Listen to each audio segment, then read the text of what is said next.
Tem que bater palma, faz Até falta, a gente né? mesmo, né? Bem-vinda, Doctor, mais uma vez. Obrigada, Gi. Hoje nós vamos trazer o que, assim, encheu os noticiários na última semana, né? Que foi a notícia do nosso astro de cinema, o ator Bruce Willis, que teve um diagnóstico mais firmado de um tipo de demência chamada demência frontotemporal. Pois Vamos entender mais desse assunto aí. Pegou todo mundo de surpresa, né? Todo mundo ficou assustado. A gente quer saber sobre essa demência, né? Precauções, dar dicas. Então você fica ligadinho aqui com a gente, que agora está no ar o quadro Entendendo o Cérebro. Vai!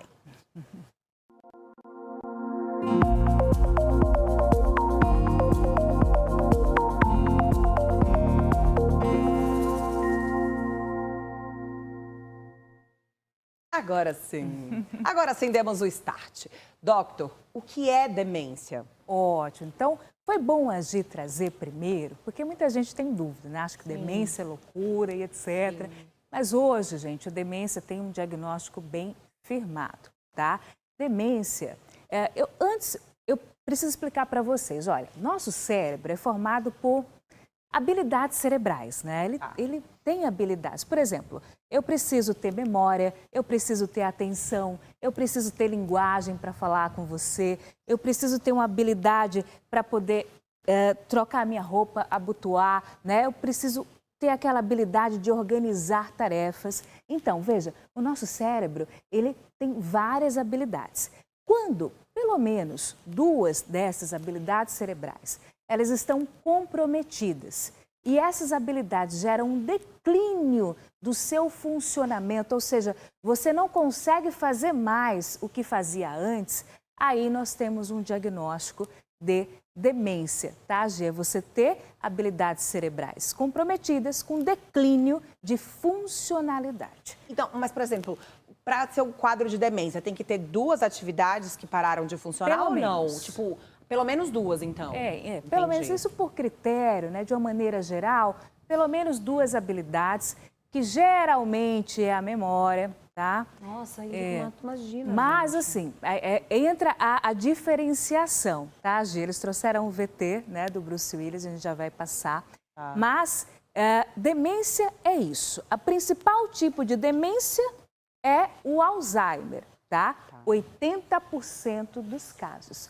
Mas não existe só o Alzheimer como demência, porque o Alzheimer é a preocupação de todo mundo, né? Doutora, eu tenho a doença do alemão, mas olha, existem outros tipos de demência que não necessariamente se comportam com alterações de memória inicialmente, tá? Que aí entra a demência de Bruce Willis. Tá. Essa frontotemporal afeta também a memória? Quais são os dois estímulos lá que afetam no cérebro?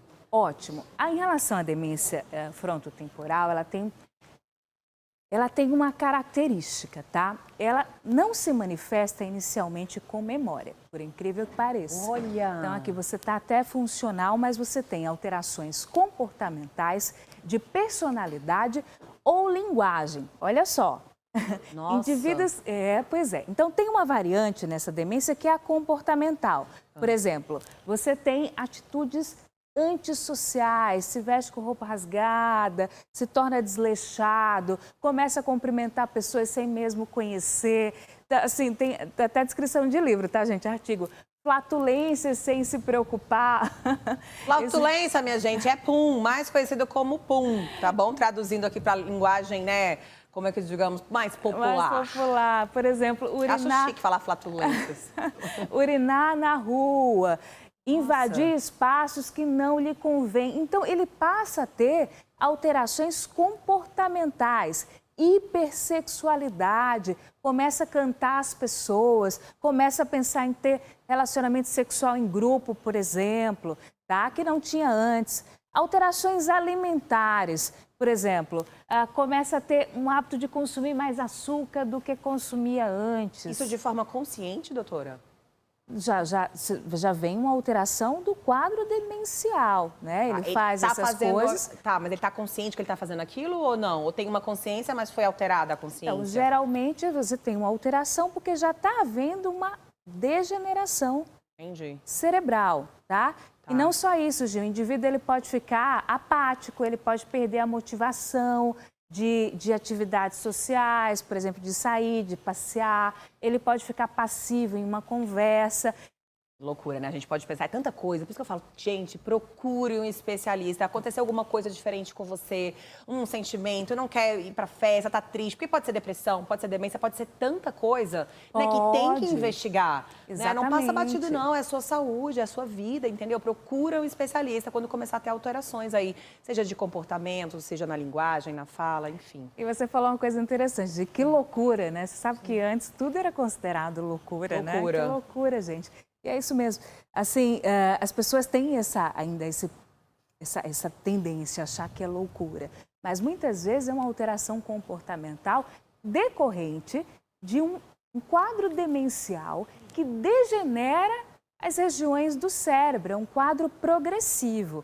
Quando a gente fala de demência frontotemporal, é porque há uma degeneração na região frontal do cérebro e temporal. Tem até um cérebro rodando aí para vocês que vai mostrar mais ou menos. Olha aí, só. Olha a nossa máquina aí passando na sua timeline, minha gente. Você vê que nosso cérebro, ele tem regiões, né? Região frontal, região temporal, que são essas mais laterais, região aqui mais atrás, que é occipital, enfim. Na demência frontotemporal, existe mais uma degeneração nessa parte da frente do cérebro e nessa parte lateral do cérebro. Então, por isso que se diferencia do Alzheimer. Quando a gente fala no Alzheimer, existe uma degeneração em outras regiões que estão mais relacionadas à memória. Por isso que 80% dos casos de Alzheimer vêm com alterações de memórias, né? A pessoa começa a ficar repetitivo. Essa demência frontotemporal, é isso mesmo? Isso. Ela é comum? Então, excelente pergunta. Por quê? Vamos falar de... qual é a mais frequente? É o Alzheimer, tá? 80% dos casos, Alzheimer. 20% fica para outras demências. Dentre elas, a demência frontotemporal. Mas abaixo de 65 anos, porque, veja, a demência frontotemporal, ela incide principalmente em indivíduos entre 45 e 65 anos. Então, abaixo dos 65 anos, ela fica pareada com Alzheimer. Olha só, porque o Alzheimer incide geralmente acima dos 65. Tá? E essa começa mais jovem, aos 45 anos. Atinge mais homens ou mulheres ou não tem esse levantamento? Geralmente, homens e mulheres são atingidos de forma semelhante, tá, Gi? E eu falei de uma variante, né, que foi a comportamental. Só que a do Bruce Willis, a gente trouxe em quadros anteriores, né, até porque lá atrás eles falavam assim, Bruce Willis tem uma afasia, uma alteração de linguagem.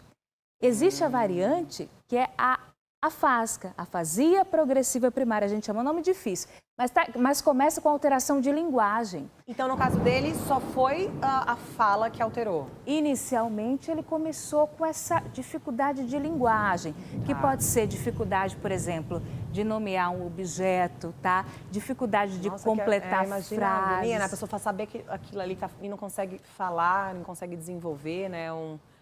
Deve dar realmente muita agonia. Imagina, Gi, ele vê um livro... E não sabe que é o... Ele sabe que tem conhecimento, sabe qual é a função, mas não consegue nomear o livro. Fala uma frase, troca letras, troca fonemas, tem dificuldade de articular. Então, Bruce Willis começou com uma afasia, tá? Bom, logicamente... É que ela vai se desenvolvendo, é isso, doctor? Isso, foi se desenvolvendo e os sintomas, os outros sintomas foram aparecendo também, né? Sem dúvida, porque as demências, elas progridem. Mas todo mundo que tem essa demência frontotemporal vai desenvolver tudo isso, a irritabilidade, a dificuldade cognitiva, a dificuldade de nomear, ou não? Cada ser humano vai desenvolver de uma maneira? Excelente. Então, a gente tem essas duas divisões, que é a comportamental e a relacionada à linguagem. Então, você pode começar com a linguagem ou comportamental. Mas, geralmente, as demências, de uma maneira geral, elas vão evoluindo. E a degeneração, ela vai ampliando para outras áreas do cérebro. Inclusive, no final, né, nas fases mais tardias, até a memória pode ser comprometida. já gera uma dependência grave. Então, a gente diz que a demência começa cada um do seu jeitinho, mas vai se afunilando, Gi. Né? Quem tem o Alzheimer começa inicialmente com memória, mas mais na frente pode ter problema de linguagem, não é? Quem tem a frontotemporal pode ter alteração do comportamento, mas mais na frente também pode ter grande alteração de memória. Então, cada uma começa do seu jeito, mas vai ali se misturando, porque vai degenerando. E como é feito o diagnóstico, doutor? Excelente. Então, quando a gente fala de diagnóstico, a história clínica é muito importante. Não é? Então, você que está em casa, que vê que o seu parente ele está com alteração comportamental muito intensa, né? Comportamentos assim, muito diferentes do que ele era, isso pode não ser só uma doença psiquiátrica, né? Pode ser um quadro neurológico. Então, leve o seu parente, o seu amigo, o seu familiar, oriente a procurar assistência médica, porque vai se direcionando. Então, a história é muito importante. A suspeição não só do paciente, e boa parte das vezes o paciente ele não tem a percepção que aquele comportamento está errado, né? Como o do seu acompanhante, a história, tá? Mas a gente tem exames, né, que podem auxiliar no diagnóstico, como eu falei. As regiões de acometimento no cérebro, na frontotemporal, tem uma atrofia maior em algumas áreas. Na do Alzheimer tem em outras. Tem outros exames, né, como espectro cerebral, PET, são exames mais específicos, que vê a funcionalidade do cérebro. Qual área está funcionando mais, qual área está funcionando menos. Então, nós podemos lançar mão de exames que auxiliam o diagnóstico, além da história. E tem uma análise que é feita, eu trouxe até uma neuropsicóloga já nesse quadro aqui, que testa essas habilidades de atenção, de memória, de Tá na hora de iniciativa. trazer de novo, doutor. Vamos trazer. Vamos trazer de novo. Que ela também faz essa análise e nos ajuda a complementar. Além de afastar outras causas, né, Gi? Com certeza. Por exemplo, quem começa com afasia, isso pode ser um AVC, pode ser um tumor. Começou com afasia, com alteração, já tem que procurar, né, uma orientação, uma ajuda médica, um especialista. Sem dúvida. Para ir cuidando, né? Porque à medida que for avançando, é bom ter tem que ter uma orientação. Temos uma pergunta do telespectador. Quem fala com a gente? Boa tarde, Gisele e doutora Francine. O que podemos fazer para manter nosso cérebro saudável à medida que formos envelhecendo? Francisco de Fortaleza. Boa pergunta, Francisco. Muito obrigada. Também quero saber. Participem sempre, tá, gente? Olha só, existem várias medidas para a gente manter um cérebro saudável, né?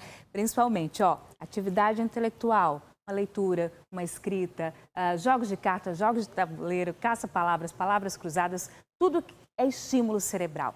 Sair, passear, relação interpessoal, conversar com seus familiares, o não isolamento. Atividade física, muito importante. Prevenir a pressão alta, o diabetes, o colesterol, a obesidade, tá?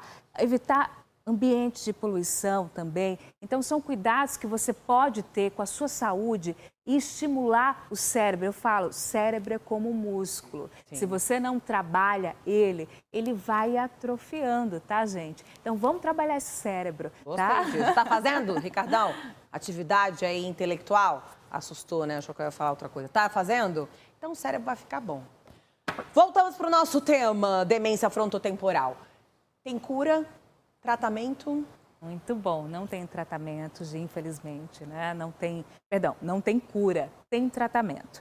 Tratamento é diferente. Por isso que é importante a gente diferenciar uma demência como a frontotemporal, por exemplo, de uma demência de Alzheimer, que o tratamento ele difere um pouco, tá?